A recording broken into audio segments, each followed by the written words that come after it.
നമുക്ക് അരവിന്ദിന്റെ മക്കളുടെ നാളത്തെ നല്ലൊരു കഥ കേട്ടാലോ? വീഡിയോ ഇഷ്ടപ്പെടുവാണെന്ന് ഹൈപ്പ് ചെയ്യാൻ മറക്കരുതേ. ആദ്യമായി കാണുന്നവരാണെങ്കിൽ സബ്സ്ക്രൈബ് ചെയ്യാനും മറക്കരുത് കേട്ടോ. അങ്ങനെ നമ്മൾ കാണുന്ന ഒടുവില് ജയപാലിനെ അടിച്ചിറക്കുന്നുണ്ട് വീട്ടിൽ നിന്ന്. ശാരദയും വിനീതും എല്ലാരും കൂടെ ചേർന്നിട്ട്. കാരണം അയാളാണ് എല്ലാ ചതിക്കും പിന്നില്. തന്റെ അച്ഛനെ ചതിച്ച അയാളാന്നുള്ള കാര്യങ്ങളൊക്കെ കാവേരിയൊക്കെ അറിഞ്ഞിട്ടുണ്ടായിരുന്നു. അയാൾ ഇത്രയ്ക്ക് ക്രൂരനാന്നുള്ള കാര്യം അറിയണ്ടായിരുന്നില്ല. അച്ഛനത് നേരത്തെ മനസ്സിലാക്കിയിട്ടുണ്ടായിരുന്നു. അങ്ങനെയാണ് അച്ഛനെ അറ്റാക്ക് വന്നേ. കാരണം അച്ഛനെ ചതിച്ച് അച്ഛനെ സഹിക്കാൻ പറ്റില്ല.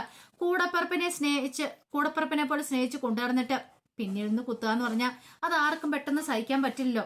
അപ്പൊ അതിൻ്റെതായ ഒരു വിഷമം അദ്ദേഹത്തിനുണ്ടായിരുന്നു. അപ്പൊ അതുകൊണ്ടാണ് ചിലപ്പം ഇങ്ങനെയൊക്കെ സംഭവിച്ചതെന്ന് ശാരദയുടെ മനസ്സിലും തോന്നുന്നുണ്ടായിരുന്നു.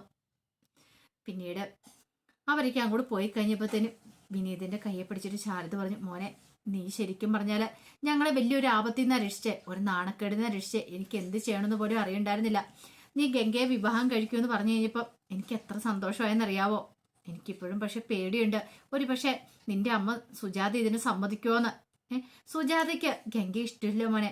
അതൊന്നും ഓർത്തിട്ട് അമ്മായി വിഷമിക്കൊന്നും വേണ്ടെന്ന് പറഞ്ഞു. രാധമ്മ അപ്പൊ തന്നെ ഫോൺ എടുത്തുകൊണ്ട് നേരെ സുജാതയെ വിളിക്കാനായിട്ട് അങ്ങോട്ട് പോയി. പിന്നീട് സുജാതയെ വിളിക്കുകയാണ്. സുജാത ചോദിച്ചു, എന്തൊക്കെയായി അമ്മ അവിടുത്തെ കാര്യങ്ങള്? എൻഗേജ്മെന്റും കാര്യങ്ങളൊക്കെ കഴിഞ്ഞു കാണുമായിരിക്കൂലേ, അത് പറയാൻ വേണ്ടി വിളിച്ചാണോന്ന് ചോദിച്ചു. അയ്യോ അതിനു വേണ്ടി വിളിച്ചല്ല സുജാതെ, വിവാഹം മുടങ്ങിയെന്ന് പറഞ്ഞു. മുടങ്ങിയോ? അത് കൊള്ളാലോ, അതൊരു പുതിയ അറിവാണല്ലോ എന്ന് പറഞ്ഞു. ഈ വിവാഹം മുടങ്ങി അല്ലെങ്കിൽ നീ തന്നെയല്ലേ പറഞ്ഞേ ആ ചെക്കന് ഒരു കളവനെ പോലെ ഇരിക്കുന്ന നല്ല പ്രായമുണ്ടെന്നൊക്കെയുള്ള കാര്യം. നിങ്ങൾക്കത് വല്ല നോട്ടമുണ്ടോ? നിങ്ങൾക്ക് പൈസ പോരായിരുന്നോ എന്നൊക്കെ രാധമ്മ ഒന്ന് കളിയാക്കുന്നുണ്ട് സുജാത. അപ്പോഴേക്കും രാധമ്മ പറഞ്ഞു, അതെന്തായാലും നല്ല കാര്യമായിട്ട് എനിക്ക് തോന്നുന്നേ ഈ കല്യാണം മുടങ്ങിയത്. അതെന്താമ്മ അങ്ങനെ പറഞ്ഞേ? ഇടീ കല്യാണം മുടങ്ങിയതുകൊണ്ടല്ലേ ഗംഗയുടെ അവന്റെ വിവാഹം വിനീതിന്റെ കൂടെ നടക്കാൻ പോണേ. എന്താമ്മ പറഞ്ഞേ? വിനീതിന്റെ വിവാഹമോ? അമ്മ എന്തൊക്കെയാ പറയണേ? എനിക്കൊന്നും മനസ്സിലാകുന്നില്ല എന്ന് പറഞ്ഞു. അവരുടെ രണ്ടുപേരുടെയും വിവാഹം നടക്കാൻ പോവാ. അത് കേട്ടപ്പോ സുജാതയ്ക്ക് സഹിച്ചില്ല. സുജാത പറഞ്ഞു, ഇതേ അമ്മേ ഒരുമാതിരി വർത്താനം പറയരുത് കേട്ടോ എന്ന് പറഞ്ഞു. എടി ഞാൻ സത്യമായിട്ടുള്ള കാര്യം പറയുന്നേ, ഞാൻ ഇതിനെ കള്ളത്തരം പറയണെന്ന് പറഞ്ഞു. അപ്പോഴേക്കും സുജാത പെട്ടെന്ന് കോള് കട്ട് ചെയ്തു. കറിക്ക് അരിഞ്ഞുകൊണ്ടിരിക്കുന്ന സുജാത പെട്ടെന്ന് തന്നെ അവിടുന്ന് നേരെ അരവിന്ദിന്റെ വീട്ടിലേക്ക് ചെല്ലുവാണ്. സുജാതയ്ക്ക് ടെൻഷനായിപ്പോയി. ദൈവമേ ഇനിയിപ്പം അമ്മയും മക്കളും കൂടി തന്റെ മോനെ കയ്യിലെടുക്കുമെന്നൊരു ചിന്തയായിരുന്നു. അങ്ങനെ ചെന്ന് കഴിഞ്ഞപ്പോൾ എല്ലാവരും ഉണ്ടായിരുന്നു അവിടെ. സുജാത ചെന്നവിടെ തന്നെ ശാരദയോട് പറഞ്ഞു, ഓഹോ അപ്പൊ നിന്റെ മനസ്സിലിരിപ്പ് ഇതായിരുന്നില്ലേ? എന്റെ മോനെ കൊണ്ട് കല്യാണം കഴിപ്പിക്കാനായിട്ട് നാണം ഉണ്ടോടി നിനക്ക്? ഞാനിവളെ പണ്ടേ തള്ളിക്കളഞ്ഞ, എന്നിട്ട് ഒരു ഉളുപ്പും ഇല്ലാതെ എന്റെ മോനുമായിട്ട് വിവാഹം നടത്താൻ തീരുമാനിച്ചിരിക്കുന്നു. രാധമ്മ പറഞ്ഞു, എന്തൊക്കെയാ സുജാത നീ വിളിച്ചു പറയുന്നേ? കുറച്ചൊരു മാന്യമായിട്ട് സംസാരിക്കാൻ പറഞ്ഞു. അമ്മേ അമ്മ ഒരക്ഷരം പോലും മിണ്ടിയേക്കരുത്, ഞാൻ സംസാരിക്കട്ടെ. നേരത്തെ ഇവന് വേണ്ടിയിട്ട് ആലോചിച്ചു കഴിഞ്ഞപ്പോ അവൾക്ക് ഇവനെ വേണ്ട. അപ്പൊ ഗൾഫുകാരനെ മതി, അവൾക്ക് പുറത്തു പോണം എന്തൊക്കെയായിരുന്നു. ഇപ്പൊ അവൾക്ക് ഇതൊന്നും ഇല്ലേ, മോഹങ്ങളൊന്നും ഇല്ലേന്ന് ചോദിച്ചു. അത് കേട്ടപ്പോ ശാരദ പറഞ്ഞു, സുജാതെ അങ്ങനൊന്നും പറയരുത്, എന്റെ മോളുടെ ഈ വിവാഹം മുടങ്ങിയെന്ന് പറഞ്ഞു. അപ്പം എല്ലാ വിവാഹം മുടങ്ങി കഴിഞ്ഞ് വേറൊരു നിവൃത്തി ഇല്ലാതെ വന്നു കഴിഞ്ഞപ്പോ എന്റെ ചെക്കന്റെ തലയിലേക്ക് കെട്ടിവെക്കാന്ന് കരുതിയില്ലേ? നിങ്ങളാള് കൊള്ളാലോ. അല്ലായിരുന്നെങ്കിൽ വലിയ പണച്ചാക്കിനെ കെട്ടുള്ളൂ. അങ്ങനെ വേണം ഇങ്ങനെ വേണം എന്നൊക്കെ പറഞ്ഞുകൊണ്ട് എന്തൊക്കെ ഡിമാൻഡുകളായിരുന്നു. ഇപ്പൊ എന്താ ഡിമാൻഡുകളൊന്നും ഇല്ലേന്ന് ചോദിച്ചു. ശാരദ പറഞ്ഞു, ഇങ്ങനെ കുത്തി നോവിക്കരുത് സുജാതെ, വേറെ നിവൃത്തി ഇല്ലാത്തോണ്ടാ. എന്ത് നിവൃത്തി ഇല്ലാത്തോണ്ട്? അരവിന്ദനുണ്ടായിരുന്ന സമയത്ത് തന്നെ ഞാൻ പറഞ്ഞായിരുന്നല്ലോ. അപ്പൊ നിങ്ങൾക്കൊന്നും സമ്മതമല്ലേ ആയിരുന്നില്ല. അപ്പൊ എല്ലാവർക്കും വലിയ ബുദ്ധിമുട്ട്. എന്നിട്ടിപ്പോ ഇവളെ കെട്ടാനായിട്ട് ആരും വരുന്നില്ല എന്ന് അറിഞ്ഞു കഴിഞ്ഞപ്പോ, അല്ലെങ്കിലും ഇവളെ കെട്ടാനായിട്ട് എന്റെ മോനെ കൊണ്ട് ഞാൻ സമ്മതിപ്പിക്കൂ? ഒരിക്കലും ഇല്ല. ദേ നോഹം തൊട്ട് ഉച്ച വരെ ഇവളുടെ വിഷമാ. ഇവളെ പോലൊരു വിഷജന്തുവിനെ ഞാൻ വീട്ടിലേക്ക് കയറ്റുമോന്ന് ചോദിച്ചു.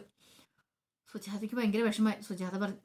ശാരദയ്ക്ക് ഭയങ്കര വിഷമായി. ശാരദ പറഞ്ഞു, സുജാതെ പ്ലീസ് നിന്റെ കാല് വേണം ഞാൻ പിടിക്കാന്ന് പറഞ്ഞു. കാലിലേക്ക് വീഴുമ്പോഴത്തേനും വിനീത് പറഞ്ഞു, എന്താ അമ്മായി കാണിക്കണേ? ദേ അമ്മായി ഇങ്ങനെ താണു കൊടുക്കേണ്ട കാര്യമൊന്നും ഇല്ലാന്ന് പറഞ്ഞു. സുജാത പറഞ്ഞു, കണ്ടില്ലേ അവൻ നൊന്തത്? എടാ നാണം കെട്ടവനെ, നിന്റെ സ്ഥാനത്ത് വേറെ ആരാണെങ്കിലും ഇങ്ങോട്ട് വരുവോ? നാണം കെട്ട് വന്ന് നിൽക്കുന്ന കണ്ടില്ലേ? ഇവിടെ വേറെ ഏതോ ചെക്കനെ കല്യാണം കഴിപ്പിച്ച് കൊടുക്കുവാന്ന് പറഞ്ഞിരുന്നല്ലേ? ആ സമയത്താണ് ശാരദ ആ കാര്യങ്ങളൊക്കെ പറയണേ. സുജാതെ അങ്ങനെയൊന്നും അല്ല കാര്യങ്ങള്. അയാളൊന്ന് കല്യാണം കഴിച്ചതായിരുന്നു, ഒരു കുട്ടിയുടെ അച്ഛനുമായിരുന്നു. പിന്നെ ഞങ്ങൾ എങ്ങനെയാ മനസ്സറിഞ്ഞിട്ട് എല്ലാം അറിഞ്ഞു വെച്ചോണ്ട് ഇത് നടത്തുന്നതെന്ന് ചോദിച്ചു. അപ്പൊ അതുകൊണ്ട് അപ്പം നിങ്ങൾക്ക് പണമായിരുന്നല്ലോ പ്രധാനം, പൈസ കൊണ്ട് എന്നും നടക്കുമെന്ന് പറഞ്ഞിരുന്നാണല്ലോ, ഇപ്പോഴെന്ത് പറ്റിയെന്ന് ചോദിച്ചു. രാധം പറഞ്ഞു, സുജാത നീ ഒന്നും മിണ്ടാതിരിക്കുക, നീ എന്താ ഇങ്ങനെ കണ്ണിച്ചോര ഇല്ലാതെ പറയുന്നേ? അമ്മ മിണ്ടരുത്, ഇത് എന്റെ മകന്റെ കാര്യമെന്ന് പറഞ്ഞു. എടി നിന്റെ മകൻ എന്റെ ആരാ? എൻ്റെ കൊച്ചുമോനല്ലേ, എന്നിട്ടാണോ നീ വർത്താനം പറയണമെന്ന് ചോദിച്ചു. അത് കേട്ടപ്പം ശാരദ പറഞ്ഞു, സുജാതെ എനിക്ക് വേറെ നിവൃത്തിയില്ല, എൻ്റെ മോളുടെ വിവാഹം വേറെ നിവൃത്തി ഇല്ലാത്തതുകൊണ്ട് എന്നൊക്കെ പറഞ്ഞു സുജാത വായി വന്നെല്ലാം പറഞ്ഞു കഴിഞ്ഞപ്പോൾ നല്ല ദേഷ്യമായി പോയി വിനീതിന്. വിനീത് പറഞ്ഞു, അമ്മ ഇനിയിപ്പോൾ എന്തൊക്കെ പറഞ്ഞാലും ശരി, ഞാൻ താലി കിട്ടുന്നുണ്ടെങ്കിൽ അത് ഗംഗയുടെ കഴുത്തിലായിരിക്കും. ഞാനേ നല്ലെടുത്ത് അന്തയ്ക്ക് പറഞ്ഞവനാ, അതുകൊണ്ട് എനിക്ക് എന്താണെങ്കിലും അവളുടെ കഴുത്തിൽ താലി ചാർത്തിയാൽ മതിയാവുള്ളൂ എന്ന് പറഞ്ഞു. അത് കേട്ടപ്പോൾ മുഖമൊക്കെ ആപ്പാടെ വല്ലാതായിപ്പോയി സുജാത അത്രയ്ക്ക് പ്രതീക്ഷിച്ചില്ല. പിന്നീട് വിനീതിന്റെ കയ്യെ പിടിച്ചിട്ട് വലിച്ചിട്ട് പറഞ്ഞു, ഇങ്ങോട്ട് വാടാ നാണമില്ലാത്തവനെന്നും പറഞ്ഞ് വലിച്ചുകൊണ്ട് അങ്ങോട്ട് പോവാണ്.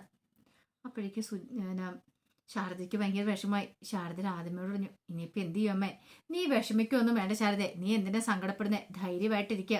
അവൻ്റെ ആൺകുട്ടിയാ, എനിക്കറിയാം അവൻ്റെ മനസ്സെന്താന്ന്, അവൻ വരും, നീ ധൈര്യമായിട്ടിരിക്കാനൊക്കെ പറഞ്ഞ് ആശ്വസിപ്പിച്ചു. ശാരദയ്ക്ക് സങ്കടം സഹിക്കാൻ പറ്റിയില്ല. ശാരദ അരവിന്ദന്റെ ഫോട്ടോയ്ക്ക് അരിയിലേക്ക് എന്നിട്ട് കരഞ്ഞുകൊണ്ട് പറയാണ്, എന്നാലും എൻ്റെ അരവിന്ദേട്ടാ ഇത്ര വലിയ പരീക്ഷണം വേണ്ടിയിരുന്നില്ല, എനിക്ക് എന്ത് ചെയ്യണമെന്ന് പോലും അറിയത്തില്ല. ഇപ്പൊ തന്നെ കണ്ടില്ല ഓരോരോ പ്രശ്നങ്ങൾ ഇങ്ങനെ വന്നുകൊണ്ടിരിക്കുക. അത് കേട്ട് കഴിഞ്ഞപ്പോൾ അരവിന്ദൻ പറയുന്ന പോലെ തോന്നി, വിഷമിക്കൊന്നും വേണ്ട ശാരദ, നീ ധൈര്യമായിട്ടിരിക്കുക, ഈ വിവാഹം നടക്കുമെന്നൊക്കെ. എന്തോ വല്ലാത്തൊരു സന്തോഷവും സമാധാനവും ഒക്കെ മനസ്സിൽ തോന്നി ശാരദയുടെ. എന്ത് വന്നാലും തന്നെ അരവിന്ദേട്ടൻ തന്നോടൊപ്പം കൂടെയുണ്ട് എന്നൊക്കെ ഒരു ചിന്ത വന്ന പോലെ തോന്നുന്നുണ്ടായിരുന്നു. ആ സമയത്ത് സുജാത വീട്ടിലേക്ക് വന്നപ്പോഴത്തേനും ഗീത ഇറങ്ങി വന്നിട്ട് ചോദിച്ചു, എന്താമേ ദേ ഇവന് ആ നാണം കെട്ടവളില്ലേ, ആ ഗംഗയെന്ന് പറയുന്നവള്, അവളെ കല്യാണം കഴിക്കാൻ പോകുന്നു. കല്യാണം കഴിക്കാനോ, നിനക്കെന്താടാ തലയ്ക്ക് ഭ്രാന്തുണ്ടോന്ന് ചോദിച്ചു. ദേ നീ നിന്റെ കാര്യം നോക്കിയാൽ മതി എന്ന് വിനീത് പറഞ്ഞു. എൻ്റെ കാര്യത്തിൽ കൂടുതൽ തലയിടാൻ വരണ്ടാന്ന് പറഞ്ഞു. എനിക്ക് എന്ത് ചെയ്യണമെന്ന് അറിയില്ല. അല്ലമ്മേ, അമ്മയ്ക്ക് ഇത്രയെങ്കിലും നാണമുണ്ടോ? ഒരുപക്ഷെ അമ്മാവനുണ്ടായിരുന്നെങ്കിൽ അമ്മ ഇപ്പൊ കല്യാണത്തിന് സമ്മതിച്ചാണല്ലോ. പോവണ്ടവരൊക്കെ പോയില്ലേ, ഇനിയിപ്പം അങ്ങോട്ട് പോയി വെന്തങ്ങോട്ട് വലിയ കാര്യമൊന്നുമില്ല, പ്രയോജനം ഇല്ലാന്ന് പറഞ്ഞു. അപ്പൊ അമ്മ പ്രയോജനം നോക്കിയാ കല്യാണം കഴിക്കുന്നില്ലേ? എടാ നിനക്ക് ഇതിനേക്കാളും നല്ല പെണ്ണിനെ കിട്ടുമെന്നൊക്കെ പറയണം. എനിക്കൊരു പെണ്ണിനെയും വേണ്ട, ഞാൻ കല്യാണം കഴിക്കുന്നുണ്ടെങ്കിൽ അവളുടെ കഴുത്തിൽ മാത്രമേ താലി ചാർത്തുള്ളൂ, അമ്മയെന്നല്ല ആരൊക്കെ പറഞ്ഞാലും ശരി. അത് കേട്ടപ്പോൾ സുജാത പറഞ്ഞു, അങ്ങനെയാണോ നടന്ന് എനിക്കൊന്ന് കാണണമെന്ന് പറഞ്ഞു. നമുക്ക് കാണാം. എൻ്റെ ജീവിതത്തിലേക്ക് ഒരു പെണ്ണ് വരുന്നുണ്ടെങ്കിൽ അത് അവള് മാത്രമായിരിക്കും. ഞാൻ വാക്ക് കൊടുത്ത കാര്യമാണ്, ഇനിയിപ്പോൾ അതിൻ്റെ ഒരു മാറ്റം ഉണ്ടാകാൻ പോകുന്നില്ല എന്നൊക്കെ വെല്ലു വിളിച്ചിട്ട് എന്ത് ചെയ്തു, അവൻ അങ്ങോട്ട് ഇറങ്ങിപ്പോയി. സുജാതയ്ക്ക് ഭയങ്കര സങ്കടമായി. കണ്ടില്ലേ എന്തൊക്കെയോ പറഞ്ഞു, അവനെ അവള് മയക്കെടുത്തിരിക്കോ, അതുകൊണ്ട് എങ്ങനെയെന്നൊക്കെ പറഞ്ഞുകൊണ്ട് ഭയങ്കരമായിട്ട് അവിടെ നിന്ന് പൊട്ടിക്കരയാണ്. ഗീത ആശ്വസിപ്പിച്ചു, സാരമില്ലമ്മേ അന്ന് നടക്കാൻ പോകുന്നില്ലെന്നൊക്കെ പറഞ്ഞുകൊണ്ട്. ഈ സമയം വിനീത് വീണ്ടും അരവിന്ദന്റെ വീട്ടിലേക്ക് വന്നു. ശാരദയൊക്കെ സമാധാനിപ്പിക്കണം, അമ്മായി വിഷമിക്കൊന്നും വേണ്ട, അമ്മ അങ്ങനെയൊക്കെ പറഞ്ഞാലും എൻ്റെ ഗംഗയുടെ വിവാഹം നടക്കും, ഞാൻ അവളുടെ കഴുത്തിൽ താലി ആർത്തും. അമ്മായിക്ക് അറിയാലോ ഞാൻ അവളെ എത്രമാത്രം ഇഷ്ടപ്പെടുന്നുണ്ടെന്ന്. അപ്പൊ അതിനൊരു മാറ്റം എപ്പോഴും ഇല്ല, അതുപോലെയൊക്കെ തന്നെയാ. അപ്പോഴേക്കും രാധമ്മ പറഞ്ഞു, അങ്ങനെയാണെങ്കിൽ എത്രയും പെട്ടെന്ന് തന്നെ കല്യാണം നടത്തണം, ഇനി വരുന്ന ആഴ്ച നല്ലൊരു മുഹൂർത്തം ഉണ്ടല്ലോ, ആ മുഹൂർത്തത്തിൽ തന്നെ കല്യാണം നടത്താന്ന് പറഞ്ഞു. അത് കേട്ടുകഴിഞ്ഞപ്പോൾ വിനീത് പറഞ്ഞു, എനിക്ക് സമ്മതക്കുറവൊന്നുമില്ല. അപ്പോഴേക്കും രാധമ്മ പറഞ്ഞു, അല്ല മോനെ, സുജാത ഇനി പ്രശ്നമായിട്ട് വരുമോ?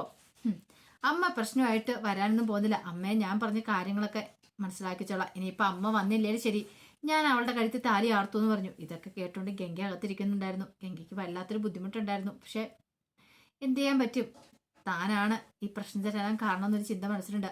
ആദ്യം വിനീതന്റെ വിവാഹാലോചന വന്നു കഴിഞ്ഞപ്പോൾ സമ്മതിച്ചാൽ മതിയായിരുന്നു, എങ്കിലും ഇത്തരം പ്രശ്നങ്ങളൊന്നും ഉണ്ടാകത്തില്ലായിരുന്നു എന്നൊക്കെ ഒരു ചിന്തയായിരുന്നു മനസ്സിൽ. അങ്ങനെ കുറെ സമയം കഴിഞ്ഞിട്ടാണ് വിനീത് പോകുന്നത്. വിനീത് പോയി ഗംഗയെക്കുറിച്ചുള്ള കാര്യങ്ങളൊക്കെ ഓർത്ത് ഇങ്ങനെ ഇരിക്കുകയാണ്. കാരണം ഗംഗ തൻ്റെ ജീവിതത്തിലേക്ക് വരുന്നത് അവരൊരുമിച്ചുള്ള കുറച്ച് നല്ല നല്ല നിമിഷങ്ങളൊക്കെയായിരുന്നു വിനീതിന്റെ മനസ്സിൽ. അപ്പോഴാണ് നിവിന്റെ വരവ്. നിയമന്തിച്ച് എന്താ ഭയങ്കര രസമായിട്ട് സ്വപ്നം കണ്ടിട്ടിരിക്കുവാന്ന് തോന്നില്ല. എനിക്ക് മനസ്സിലായി, കല്യാണത്തെക്കുറിച്ച് ആയിരിക്കുമല്ലേ എന്നൊക്കെ ചോദിച്ചു. അത് കേട്ടപ്പോൾ വിനീത് പറഞ്ഞു, എനിക്കിപ്പോഴും വിശ്വസിക്കാൻ പറ്റുന്നില്ല അമ്മായി കല്യാണത്തിന് സമ്മതിച്ചെന്നുള്ള കാര്യം. വിനീത് പറഞ്ഞു, അതൊക്കെ ഒരു നിമിത്തവാ. അല്ല, നീയും പറഞ്ഞു അതൊക്കെ ഒരു നിമിത്തവാ അല്ലേ, കണ്ടോ അവസാനം നിന്റെ അടുക്കിലേക്ക് തന്നെ വന്നില്ലേ അവള്. എന്തൊക്കെ പ്രശ്നങ്ങളൊക്കെ ഉണ്ടായി, എല്ലാം തരണം ചെയ്ത് മുന്നോട്ട് പോകാനായിട്ട് നിന്നെ കൊണ്ട് ഇനിയും സാധിക്കും, എനിക്ക് ഉറപ്പുണ്ട്. അതുകൊണ്ട് ദൈവമായിട്ട് തന്നിരിക്കുന്നൊരു വഴിയാ, ഉറപ്പായിട്ട് നീ അവളുടെ കഴുത്തിൽ താലി ആർത്തണം. ഇനിയിപ്പോൾ എന്തൊക്കെ തടസ്സങ്ങൾ ഉണ്ടായാലും ശരി, അത് നടക്കണം എന്നൊക്കെ പറഞ്ഞുകൊണ്ട് ആശ്വസിപ്പിക്കുന്നുണ്ട് വിനീതിനെ. വിനീതിന് സന്തോഷമുള്ള കാര്യമായിരുന്നു. അപ്പം അതിൻ്റെ കഥകളൊക്കെയാണ് നമ്മൾ കാണാൻ പോകുന്നത്. ആ വിശേഷങ്ങൾക്കായി നമുക്ക് എല്ലാവർക്കും കാത്തിരിക്കാം കേട്ടോ. ഒരിക്കൽ കൂടി എല്ലാവർക്കും ശുഭരാത്രി നേർന്നുകൊണ്ട് നിർത്തുന്നു.